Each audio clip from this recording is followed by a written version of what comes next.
My best friend convinced my partner to break up with me to make them closer, so I cut both out and now they're miserable. I'm a 32-year-old guy from the Midwest. Pretty typical life, steady job, good friends, and until recently a partner I'd been with for nearly 5 years. You know how it is. Someone you think you know, you build a life around them. They're your person. That's what S was to me. We met in college, and since then, I thought she was my ride or die. And then there was M, a friend I'd had since my college days, the guy who was practically my brother. Or so I thought. It's funny, looking back, how things can seem so right until they suddenly aren't. One Friday night, S and I were sitting on the couch tossing around ideas for our anniversary. We'd been together for years, and I was thinking about making it a special night. Italian place. Maybe the spot where we had our first date, something that felt right. But as I was talking, I realized she was barely listening, just scrolling on her phone, nodding like she didn't care. When I asked her about it, she just shrugged and said she was tired. It wasn't the first time I'd seen her like that recently, but I brushed it off. And then M started showing up at our place a lot more often.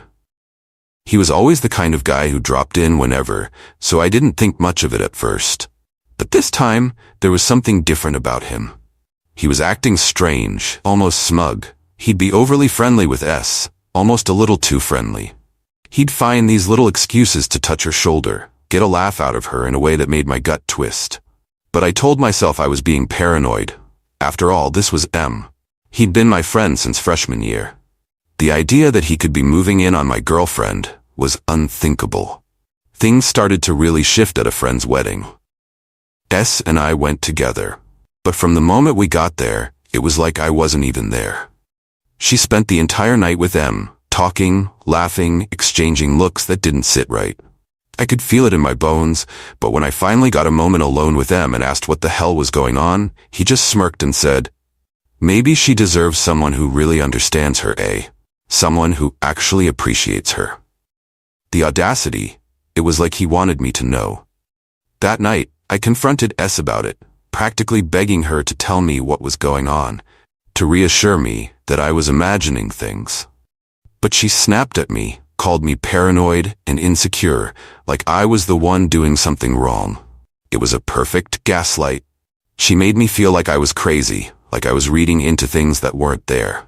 From that point on, everything felt different. Every conversation was tense, every glance felt loaded with something I couldn't quite put my finger on. I tried to reach her, tried to get her to tell me what was really happening, but she kept shutting me down. And M, well, he was everywhere, finding excuses to be around us, to be alone with her. It felt like a slow-motion car crash, something you can't look away from, but you're powerless to stop. Then out of the blue, S sat me down and said, "I think we should take a break." She wouldn't even look me in the eye, just repeated the words like a broken record. I was crushed. 5 years of my life, just gone. No explanation, no closure, nothing. She made it seem like it was all my fault, like I'd pushed her into this, and I was left reeling, trying to make sense of it all. The days that followed were a blur. I cut myself off from everyone, buried myself in work, anything to drown out the noise in my head. I'd loved her, trusted her, and she'd tossed me aside like I meant nothing. And M? The guy who'd been my best friend? He was right there, ready to take my place without a second thought. It was like watching a stranger take over my life, rewriting everything I thought I knew. Finally, I'd had enough. I deleted their numbers, blocked them on social media, cut every tie. I couldn't bear to see their faces, their names. They'd made their choice, and now, so had I. I was done with both of them. But then, the rumors started. I started hearing things from mutual friends, things that made my blood boil. Apparently, M had been spreading lies about me, telling people I was a cheater, that I'd pushed S away with my controlling behavior. It was insane. If anyone had been controlling, it was him. He'd manipulated her, convinced her to break up with me just to have her to himself, and now he was trying to destroy my reputation. One night, a mutual friend, let's call him T, asked me to grab a drink. He looked uncomfortable, like he had something he didn't want to say. After a few drinks, he finally told me, "You know, S has been telling people you cheated on her, right? That's why you two broke up." I was stunned. I hadn't done anything like that. If anyone had betrayed anyone, it was her and M. I realized that she was trying to rewrite the story, to make herself look like the victim. But I wasn't about to let that happen. I went home and started gathering every bit of evidence I could find. Texts, messages, anything that could prove what had really happened. I wasn't about to make this a public thing, but I needed to defend myself. I met up with a few close friends, people I trusted, and showed them everything. They were shocked. Some of them hadn't even realized what had been going on. The truth started to spread, and people began to see M and S for what they really were. The friends who'd believed her story started to pull back, realizing she'd been lying to them, and M's reputation shattered. He built this image of himself as a good guy, the type you could trust, and now people saw him for what he really was, a manipulator, someone who'd betray his best friend for a chance at a relationship built on lies. Then came a twist I didn't see coming. S's father called me out of nowhere. Her parents had never really liked me, always hinting that I wasn't good enough for their daughter, that she could do better. They'd made that clear in subtle ways, always looking down on me, pushing her to find someone more successful. Her father's call was short. He wanted to meet in person, to clear things up. Against my better judgment, I agreed. I didn't owe them anything, but I wanted to confront them, to see if they'd finally own up to the role they'd played in all of this.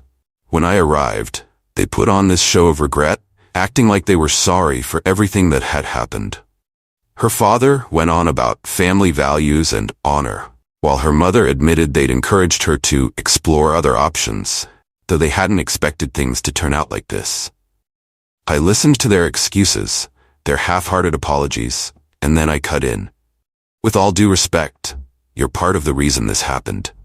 You pushed her to leave me because you thought she could do better. And now that it's blown up in your faces, you want me to fix it?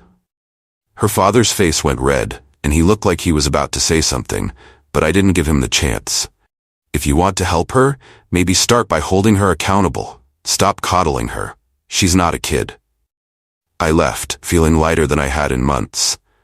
They'd spent years looking down on me, pushing her away, and now they were finally forced to confront the mess they'd made.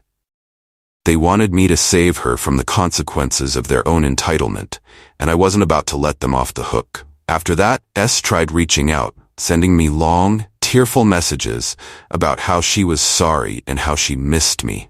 She claimed she'd finally seen through M's manipulation, that she was a victim too. But I didn't buy it. She wasn't sorry for what she'd done. She was just sorry that her life had fallen apart. I didn't respond. She'd made her choices, and I couldn't trust her anymore. M tried reaching out as well, wanting to make amends. I blocked him without a second thought. He wasn't worth a moment more of my time. They'd both shown me exactly what I meant to them, and I wasn't about to let them back into my life. Since then, I've moved on. I've rebuilt my life, surrounded myself with people who actually value loyalty and trust. As for S and M, last I heard, they're both miserable. S is struggling to repair her relationships with her family and friends, and M's reputation is in tatters. The people who once respected him now see him as a snake, someone willing to betray his closest friend just to feel powerful. It's funny how karma works. They thought they could manipulate their way to happiness, that they could use me as a stepping stone to build their perfect life. But in the end, they only managed to destroy themselves. And if there's one thing I've learned from all this, it's that loyalty is priceless. You can't fake it, can't manipulate your way into it. When people reveal their true colors, it's up to you to walk away and never look back. They dug their own graves, and watching them realize that has been all the closure I need. For those of you reading, remember, sometimes the best revenge is simply moving on and living well. You deserve people who value you, not people who only care about what they can take. And if you enjoyed reading about this wild ride, feel free to subscribe. Life's full of twists, and trust me, there's always another story around the corner.